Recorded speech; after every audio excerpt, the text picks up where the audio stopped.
गुरुजी सदा सहाय। ओम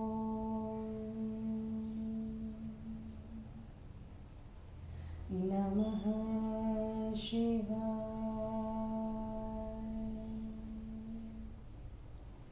गुरुजी सदा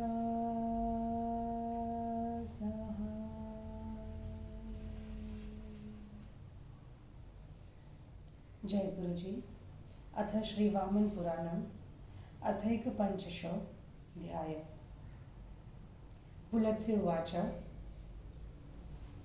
मेनाय कन्यकास्तिस्रो जाता रूपगुणान्विता सुनाभ इति च ख्यात श्वत्थस्तनयोऽभवत् रक्ताङ्गी रक्तनेत्रा च रक्ताम्बरविभूषिता रागिणी नाम संजाता ज्येष्ठा मेनासुता मुने शुभांगी पद्मपत्राक्षी नीलकुञ्चितद्मूर्धजा श्वेतमाल्याम्बरधरा कुटिला नाम चापरा नीलाञ्जनचयप्रख्या नीलेन्दीवरलोचना रूपेणानुपमा काली जधन्या मेनकासुता जातास्ता कन्यकास्तिस्रः षडद्धा तपरतो मुने कर्तुतपः प्रयातास्ता देवास्ताददृशु शुभाः ततो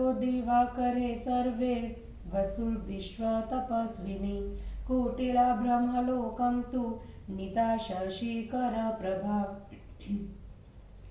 अथोच्चुर्देवताः सर्वाः किं त्वित्यं जनयिष्यति पुत्रं महिषहन्तारं ब्रह्मन् व्याख्यातुमर्हसि ततो ब्रवीत सुरपतिर्नेर्यं शक्ता तपस्विनी शार्वधारयितुं तेजो वरा किमुच्यतां त्वियं ततस्तु कुटिला क्रुद्धा ब्रह्माणं प्राह नारद तथा तयिष्ये भगवन् यथा शार्वसुदुर्धरं धारयिष्याम्यहं तेजस्तथैव शृणु सत्तमं तपसाहं सुतत्पेन समाराध्य जनार्दनं यथा हरस्य मूर्धानं नमयिष्ये पितामह तथा देव करिष्यामि सत्यं सत्यं मयोदितं। पुलत्स्य उवाच। ततः पितामहः क्रुद्धः कुटिलां प्राह दारुणां भगवानादिकृत ब्रह्मा सर्वेषुऽपि महामुने ब्रह्मोवाच यस्मान्मद्दर्शनं पापे न क्षान्तं कुटिले त्वया तस्मान्मच्छापनिर्दग्धा सर्वा आपो भविष्यसि इत्येवं ब्रह्मणा शप्ता हिमवददुहिता मुने आपो मयि ब्रह्मलोकं प्लावयामास वेगिनी तामुदवृत्तजलां दृष्ट्वा प्रबन्धं पितामहः रुक्सामार्थर्वजयुर्भिर्वादमय्ये बध्नन्निर्दुधं सा बद्धा संस्थिता ब्रह्मन् तत्रैव गिरिकन्यका आपो मयि प्लावयन्ती ब्रह्मणो विमला जटा या सा रागवती नाम सापि नीता सुरेर्देवं ब्रह्मणे तां निवेदैवं तामप्याह प्रजापति सापि क्रुद्धा ब्रवीन्नूनं तथा तप्स्ये महत्तपः यथा मन्नाम संयुक्तो महिषन्नो भविष्यति तामप्यथा शपथब्रह्मा सन्ध्यापापे भविष्यसि यावद्वाक्यमलङ्घ्यं वे सुरेर्यर्धयसे बलात् सापि जाता मुनिश्रेष्ठ सन्ध्या रागवती ततः प्रतिच्छत कृत्तिकायोग्यं शैलेयी विग्रहं दृढं ततो गते कन्यके द्वे ज्ञात्वा मेना तपस्विनी तपसो वारयामास उमेत्येवाब्रवीच्च सा तदेव माता नामस्या शक्रे पितृसुता शुभा उमेत्येव हि कन्यायाः सा जगाम तपोवनं ततः सा मनसा देवं शूलपाणिं वृषुध्वजं रुद्रं चेतसि सन्धाय तपस्तेपे सुदुष्करं ततो ब्रह्मा ब्रवीद्देवान् गच्छध्वं हिमवत्सुताम् इहानयध्वं कां तां कालीं तपस्यन्ति हिमालये ततो देवा समजग्मुर्दशुः शैलननिन्दिनीं तेजसा विजितास्तस्या न शेकुरुपसर्पितुम् इन्द्रो मरगणे सार्धं निर्धुम्तस्तेजसा तया ब्रह्मणोऽधिकतेजस्या विनिवेद प्रतिष्ठितः ततो ब्रह्मा ब्रवीत् सा हि ध्रुवं शङ्करवल्लभा यूयं यत्तेजसा नूनं वीक्षितपास्तु बृहत्प्रभा तस्माद् भजध्वं स्वं स्वं हि स्थानं भो विगतज्वरः सतारकं हि महिषं विदध्वं निहतं रणे इत्येवमुक्ता देवेन ब्रह्मणा सेन्द्रकासुरा जग्मुस्वान्येव धिषणानि सधोवे विगतज्वराः उमामपि तपस्यन्तीं हिमवान् पर्वतेश्वरः निवर्त्य तपसत्समात् सदारोहाण्ययद् गृहान् देवोऽप्याश्रित्य तद्रौद्रं व्रतं नाम्ना निराश्रयं विचचार महाशैलान् मेरुपाज्ञायान महामतिः स कदाचिन्महाशैलं हिमवन्तं समागतः तेनार्चितः श्रद्धयासो तां रात्रिमवसद्धरः द्वितीये गिरीशेन महादेवो निमन्त्रितः इहैव तिष्ठस्व विभो तपः साधनकारणात् इत्येवमुक्तो गिरिणा हरश्वक्रे मतिं च तां तस्थावाश्रममाश्रित्य त्यक्त्वा वासं निराश्रयं वसतोऽप्याश्रमे तस्य देवदेवस्य शूलिनः तं देशमगमत् काली गिरिराजसुता शुभा तामागतां हरो दृष्ट्वा भूयो जातां प्रियां सतीं स्वागतेनाभिसम्प्युज्य तस्थ्यो योगरतो हरः सा चाभ्येत्य वरारोहा कृताञ्जलिपरिग्रहा ववन्दे चरणौ शैवो सखीभिः सह भामिनी ततस्तु सुचिराच्छर्वः समीक्ष्य गिरिकन्यकां न युक्तं चैव मुक्त्वाथ सगणोऽन्तर्दधे ततः सापि शर्ववचो रौद्रं श्रुत्वा ज्ञानसमन्विता अन्तर्दुःखेन दह्यन्ति पितरं प्राह पार्वती तातहास्ये महारण्ये तप्तुं घोरं महत्तपः आराधनाय देवस्य शङ्करस्य पिनाकिनी तथेत्युक्तं त्वचः पित्रा पादे तस्यैव विस्तृते ललिताख्या तपस्तेपे हराराधनकाम्यया तस्याः सख्यस्तदा देव्याः परिचर्यां तु कुर्वते समित्कुशफलं चापि मूलाहरणमादितः विनोदनार्थः पार्वत्या मृण्मयः शूलदृगहरः कृतस्तु तेजसा युक्तो भद्रमस्त्विति सा ब्रवीत् पूजां करोति तस्यैव तं पश्यति मुहुर्मुहुः ततोऽस्यास्तुष्टिमगमच्छद्वया त्रिपुरान्तकृता वटुरूपं समाधाय आषाढी मुञ्ज मेखलीं यज्ञोपवीति छत्री च मृगाजीनधरस्तथा कमण्डलु व्यग्रकरो भस्मारुणितविग्रह प्रत्याश्रमं पर्यटनस्य तं काल्याश्रममागतः। तमुत्थाय तदा काले सखीभिः सह नारद पूजयित्वा यथा न्यायं पर्यपृच्छदिदं ततः।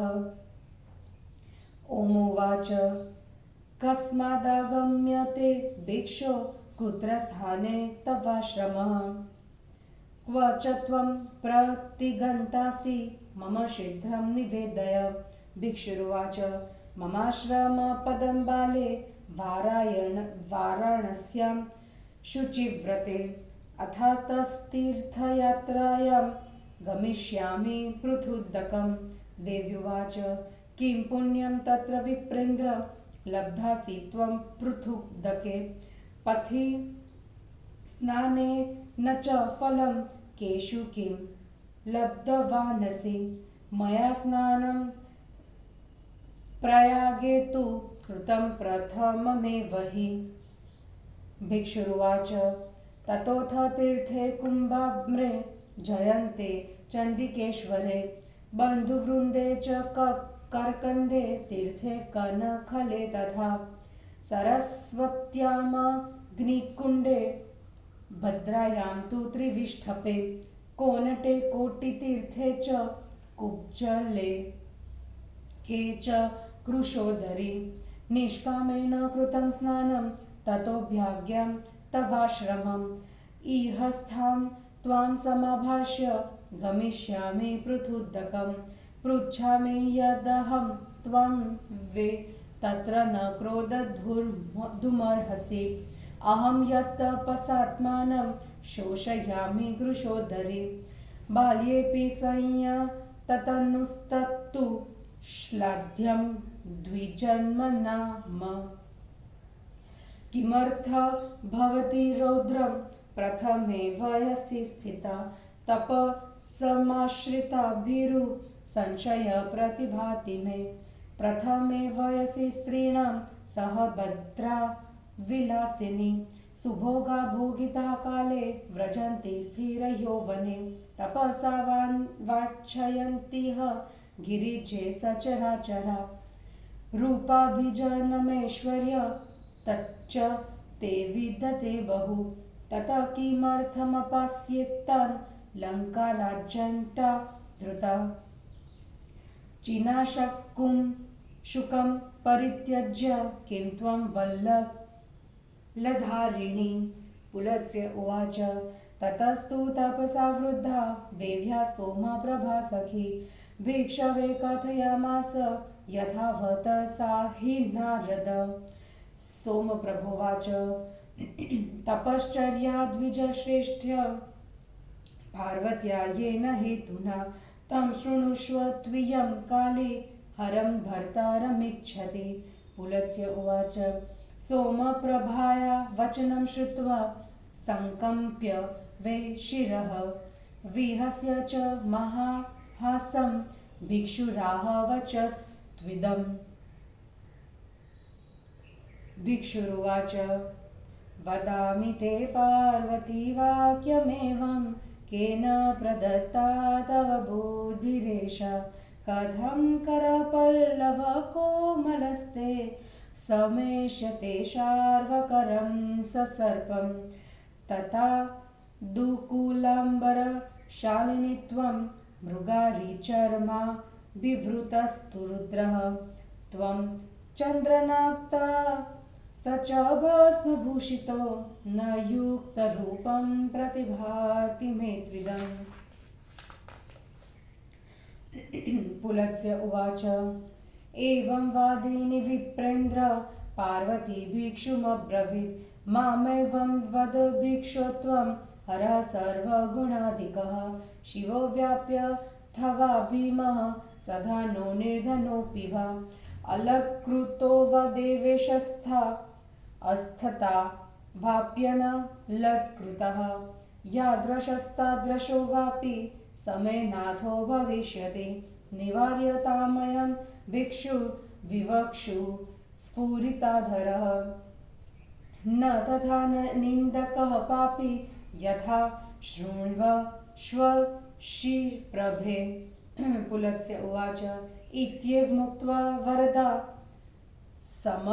समुत्थातुमथेच्छथ ततोत्यज्य भिक्षुरूपं स्वरूपस्थो भविष्यतः विच्छवः भूत्वोवाच प्रिये गच्छ स्वमेव भवनं पितुः तवार्थाय प्रहेष्यामि महर्षिण हिमवद्गृहे यच्चेह रुद्रमिहन्त्या मृणमयश्वेश्वरः कृतः असो भद्रेश्वरे त्वेवं ख्यातो लोके भविष्यति देवदानव गन्धर्वा यक्षा किं पुरुषो रगाः पूजयिष्यन्ति सततं मानवाश्वशुभेस्पस्वः इत्येवमुक्तदेवेन गिरिराजसुता मुने जगामाम्बरमाविश्य स्वमेव भवनं पितुः शङ्करोऽपि महातेजा विसृज्य गिरिकन्यकां पृथुदकं जगामाथ स्नानं चक्रे विधानतः ततस्तु देव प्रवरो महेश्वरः पृथुदके स्नानमपास्तकल्मषः कृत्वा सनन्दीः सगणः सवाहनो महागिरिं मन्दरमाजगाम आयाति त्रिपुरान्ते तके सह गणे ब्रह्मर्षिः सप्तभिः रारोहत्पुलको बभो गिरिवरः संरष्टिचितः क्षणात् चक्रे दिव्यफलैर्जलेन शुचिना मूलेष्वकन्दादिभिः पूजां सर्वगणेश्वरे सह विभोरद्रिस्त्रिनेत्रस्यतु। हिंदी अनुवाद। मैना की 3 कन्याओं का जन्म, कुटिला और रागिणी को शाप, उमा की तपस्या, शिव द्वारा उमा की परीक्षा एवं मंदराचल पर गमन।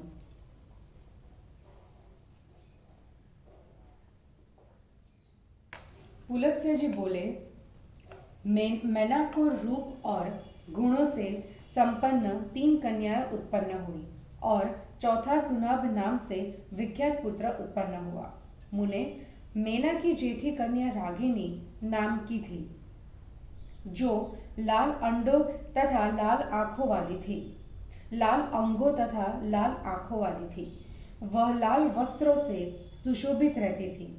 दूसरी कुटिला नाम की कन्या थी, जो सुंदर शरीर वाली, कमल दल नयना, नीले एवं घुंघराले बालों वाली थी तथा उज्ज्वल माला और उज्ज्वल वस्त्र धारण किए रहती थी। मैना की तीसरी कन्या का नाम था काली। उसका रंग नीले अंजन के ढेर के समान और आंखें नीले कमल के जैसी थी। वह अत्यंत सुंदर थी। मुने, वे तीनों कन्याएं जन्म से 6 वर्ष के बाद तपस्या करने चली गई।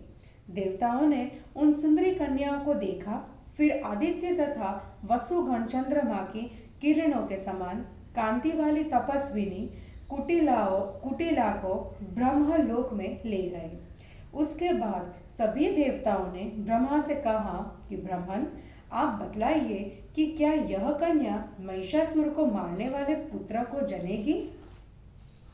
तब सूरपति ने कहा, यह बेचारी तपस्विनी शिव का तेज धारण करने में समर्थ नहीं है, इसे छोड़ दो। नारद उसके बाद कुपित होकर कुटिला ने ब्रह्मा से कहा, भगवान शंकर ने दुर्धरणीय तेज को जैसे धारण कर सकूं, मैं वैसा उपाय करूंगी। सत्तम, आप सुने। कठिनतर तपस्या से जनार्दन भगवान की उत्तम उपासना करके मैं उनके तेज को वैसे ही धारण करूंगी, जिससे शंकर का सिर नत कर दूं। पितामह देव, मैंने जो कहा है वह सत्य है, मैं वैसा ही करूंगी। पुलत्स्य जी बोले, महामुने, उसके बाद आदिकर्ता सबके उपास्य पितामह भगवान ब्रह्मा ने उग्र स्वभाव वाली कुटिला से कुपित होकर कहा।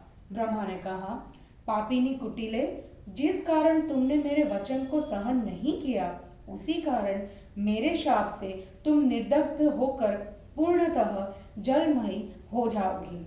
मुने, इस प्रकार ब्रह्मा से अभिशप्त हिमालय पुत्री कुटिला जलमयी होकर अपने वेग से ब्रह्मलोक को जल से आप्लावित करने लगी। पितामह ने उसके उमड़कर बहते हुए जल की धारा को देखकर ऋक, साम, अथर्व और यजुष की स्तुतियों का पाठ करके उसे स्तुति द्वारा दृढ़ता पूर्वक बांध दिया।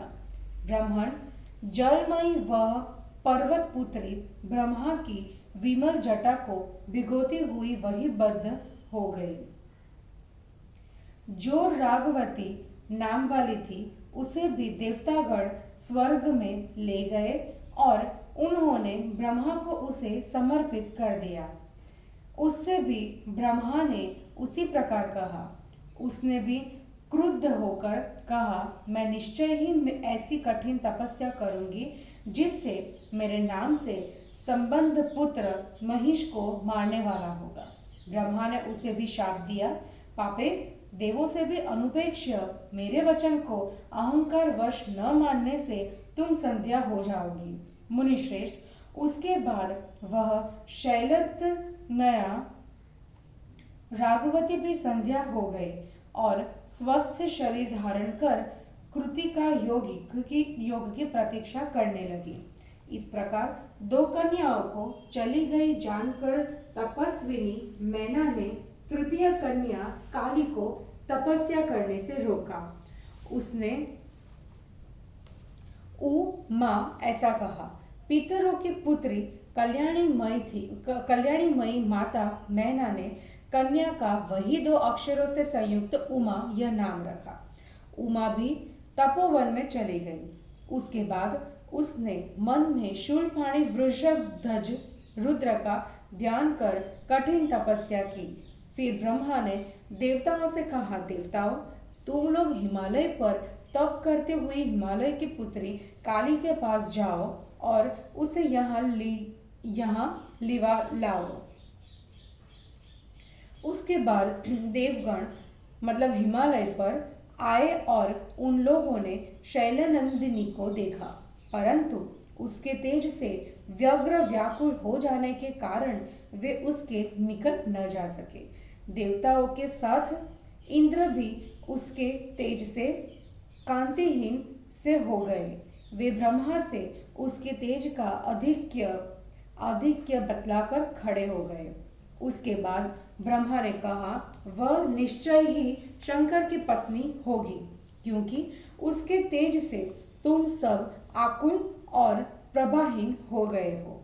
अतः देवताओं, तुम लोग चिंता छोड़कर अपने अपने स्थान को जाओ। अब समझ लो कि युद्ध में तारक के साथ महिष मारा ही गया। इस प्रकार ब्रह्मा ने जब इंद्र के साथ सभी देवताओं से कहा, तब देवगण चिंता रहित होकर उसी समय अपने अपने स्थान पर चले गए। फिर पत्नी सहित पर्वत राज हिमवान तपश्चर्या में लगी हुई उमा को भी उस तपश्चर्या से हटाकर उसे घर ले आए। महाज्ञानी महादेव भी निराश्रय नाम के उस कठिन रौद्र व्रत का आश्रय लेकर मेरु आदि बड़े बड़े पर्वतों पर भ्रमण करने लगे। वे कभी पर्वतराज हिमाचल पर गए। हिमालय ने उनकी श्रद्धा से पूजा की। उस रात उन्होंने वहीं निवास किया। दूसरे दिन पर्वतराज हिमालय ने महादेव को निमंत्रित किया और कहा, हे विभो, आप तपस्या करने के लिए यहीं रहे। हिमालय के इस प्रकार कहने पर शंकर ने भी वही विचार किया और बिना घर का रहना छोड़कर आश्रम में रहने लगे। देवाधिदेव त्रिशूलधारी शंकर के आश्रम में रहने पर गिरिराज की कल्याणी कन्या काली उस स्थान पर आई। अपनी प्रिया सती को पुनः हिम्मत नया उमा के रूप में उत्पन्न हुई और सामने आई देखकर शंकर ने उनके आने का अभिनंदन तो किया, पर वे फिर योग में लीन हो गए। सुंदर शरीर वाली हिमसुता ने वहां जाने के बाद दोनों हाथ जोड़कर सहेलियों के साथ शिव के दोनों चरणों में अभिवादन मतलब प्रणाम किया। उसके बाद शंकर ने देर तक गिरी कन्या को देखा और कहा, यह उचित नहीं है। ऐसा कहकर शंकर अपने गणों के साथ तिरोहित हो गए।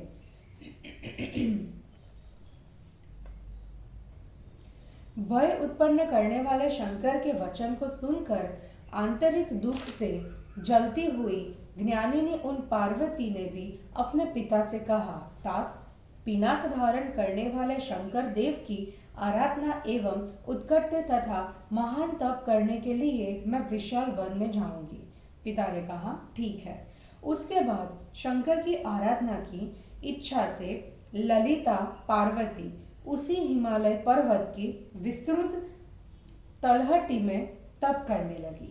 उस समय उनकी सहचर्या समिधा, कुश, फल, मूल आदि लाकर देवी की सेवा करने लगी।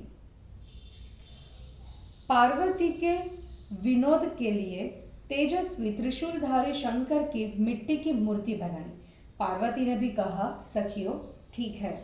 फिर तो वे पार्वती जी उसी मूर्ति की पूजा करती और बार बार उसे निहारती रहती थी। उसके बाद उनकी श्रद्धा से त्रिपुरासुर को मारने वाले शंकर प्रसन्न हो गए। उसके बाद पलाश का दंड, मुंज की मेखला, यज्ञोपवीत छत्र एवं मृगचर्म हाथ में कमंडलू लिए एवं शरीर में भस्म रमाए हुए वे शंकर वटु के रूप में एक एक आश्रम में घूमते हुए काली के आश्रम में पहुंचे। नारद उसके बाद सहचर्यों के साथ काली ने उनका प्रत्युत्थान किया और यथोचित पूजन कर उनसे यह पूछा। उमा ने पूछा, अय भिक्षुक, आप शीघ्र मुझे बतलाइए कि आप कहाँ से आ रहे हैं, आपका आश्रम क्या है एवं आप कहाँ जाएंगे। भिक्षु ने कहा, पवित्र व्रतों वाली बाले, मेरा आश्रम वाराणसी में है। अब मैं यहाँ से तीर्थ यात्रा में पृथुदक जाऊंगा। देवी ने कहा, विप्रेंद्र, पृथुदक तीर्थ में आपको कौन सा पुण्य प्राप्त होगा? मार्ग में किन किन तीर्थों में स्नान करने से आप कौन कौन सा फल प्राप्त कर चुके हैं? भिक्षु ने कहा, कृशोदरी, मैंने पहले प्रयाग में स्नान किया, उसके बाद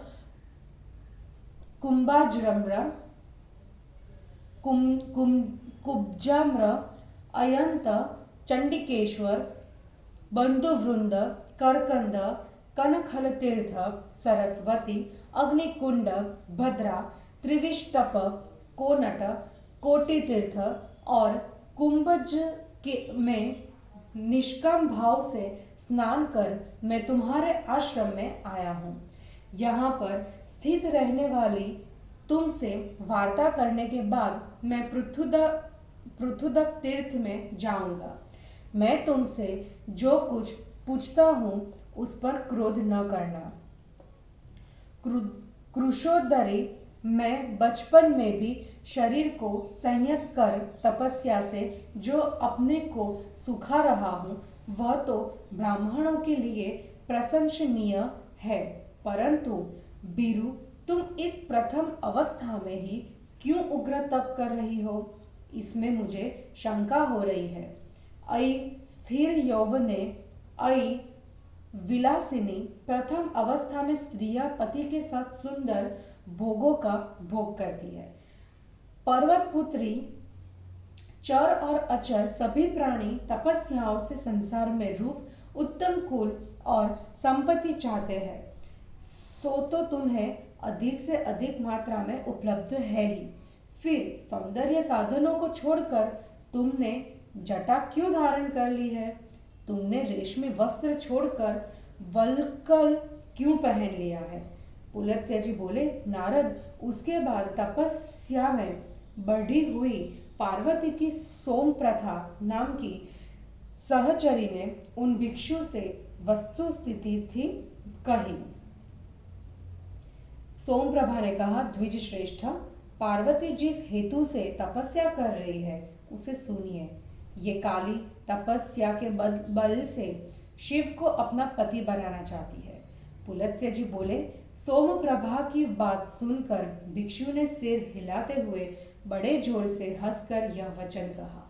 भिक्षुक ने कहा, पार्वती, मैं तुमसे एक बात पूछता हूँ, तुमको यह बुद्धि किसने दी? पल्लव के सदृश तुम्हारा कोमल कर शंकर ने सर्पयुक्त हाथ से कैसे मिलेगा? कहा तुम सुंदर वस्त्र धारण करने वाली और कहाँ व्याघ्र चर्म धारण करने वाले ये रुद्र, कहाँ तुम चंदन से चर्चित और कहाँ भस्म से भूषित शंकर।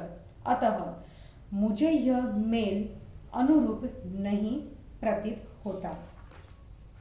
पुलत्स्य जी बोले, विप्रेंद्र, भिक्षुक के इस प्रकार कहने पर पार्वती ने उससे कहा, भिक्षुक, तुम ऐसी बात मत बोलो। शंकर सब गुणों में श्रेष्ठ है। वे देवेश चाहे मंगल मूर्ति हो या भयंकर रूप, धनी हो या निर्धन, तथा अलंकार संपन्न हो अथवा अलंकार विहीन, वे जैसे तैसे ही क्यों न हो, पर वे ही मेरे स्वामी होंगे। सहचरी को निर्देश कर शशिप्रभे इसे भिक्षुक को मना करो। यह पुनः कुछ कहना चाहता है, क्योंकि इसके ओठ पकड़ रहे हैं। देखो, निंदा करने वाला व्यक्ति वैसा पापी नहीं होता जैसा कि निंदा की बात सुनने वाला होता है। पुलत्स्य जी पुनः बोले, इस प्रकार कहकर वरदायिनी पार्वती ने वहां से उठकर जाना चाहा, तो ही शंकर बनावटी भिक्षुक रूप को छोड़कर अपने वास्तविक रूप में हो गए। वे अपने वास्तविक रूप में आने पर बोले, प्रिय, अपने गृह जाओ। मैं हिमवान के घर तुम्हारे लिए महर्षियों को भेजूंगा। रुद्र की कामना करने वाली तुमने यहाँ जिन पार्थिव रूप को ईश्वर माना है, वे संसार में भद्रेश्वर नाम से प्रसिद्ध होंगे। देव, दानव, गंधर्व, यक्ष, किन्नर, उरग एवं मनुष्य जो भी कल्याण की कामना करने वाले होंगे, वे सदा उनकी पूजा करेंगे। मुने, शंकर के इस प्रकार कहने पर हिमालय पुत्री पार्वती जी आकाश मार्ग से अपने पिता के घर चली गई। महातेजस्वी शंकर भी पर्वतराज की कन्या को विदा कर पृथुदक नाम के तीर्थ में चले गए और वहां जाकर उन्होंने यथाविधि स्नान किया। उसके बाद देवों में प्रधान महेश्वर पृथुदक तीर्थ में स्नान करके पाप से विमुक्त होकर नंदी गणों एवं वाहन के सहित महान मंदर गिरि पर आ गए। 7 ब्रह्मर्षियों तथा अपने गणों के साथ त्रिपुरासुर को मारने वाले शंकर के आ जाने पर पर्वत श्रेष्ठ मंदर क्षण भर में ही प्रसन्नचित्त हो गया। पर्वतराज ने दिव्य फलों, मूलों, कंदों एवं पवित्र जल से समस्त गणेश्वरों को के साथ भगवान शंकर की पूजा की। इस प्रकार श्री वामन पुराण में 51वां अध्याय समाप्त हुआ। जय गुरु जी।